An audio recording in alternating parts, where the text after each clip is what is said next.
పీపుల్లో ఈ drug addiction అనేది enter అవుతుంది. ఇది మనకు తెలుసు.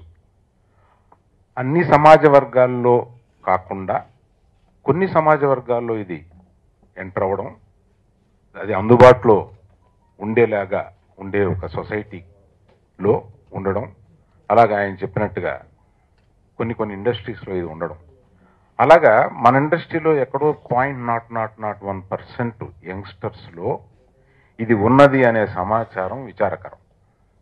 కానీ అది కూడా ఎరాడికేట్ చేయాల్సిన బాధ్యత మనం తీసుకోమని చెప్పి ప్రభుత్వం హింట్ చేస్తే మనం ముందుకొచ్చి అది తప్పనిసరిగా తీసుకోవాలి.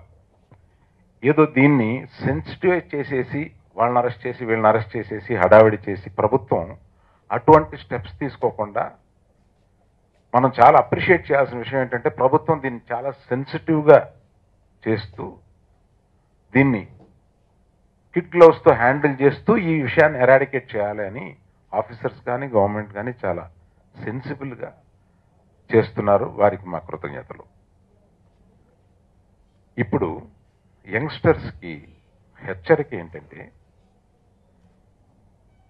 ఈ మీరు రెగ్యులర్గా చేస్తున్న ఒక 10 మంది లోపు మనుషుల్ని నేను ఉదాహరిస్తూ మాట్లాడుతున్నాను.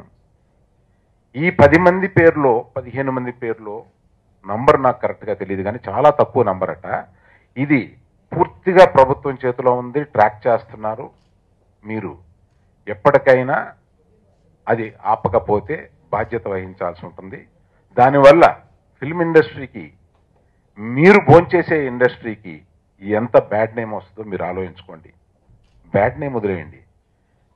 మీ ఫ్యామిలీకి మీరు ఏం చేస్తున్నారు, మీ జీవితాలకి మీరు ఏం చేస్తున్నారు. ఇది ఏమిటంటే యంగ్స్టర్స్ ఒక ఎంతూజియాజం తోటి, అంటే మొదటిసారి ఇంక్విజిటివ్నెస్, ఇది ఎలా ఉంటుంది అని టేస్ట్ చేద్దాం అని బయలుదేరతారు. పొరపాటున ఆ టేస్ట్ చేద్దామన్న ఒకసారే మీరు జీవితం నాశనం చేసుకునే రేంజ్కి ఒక దీంట్లో ఇరుక్కుపోవడం, ఒక ప్రయాణంలో జరిగిపోవడం జరుగుద్ది. ఒక్కసారి కూడా ప్రయత్నించకుండా ఉండడం అనేదే ఉత్తమం ఇందులో.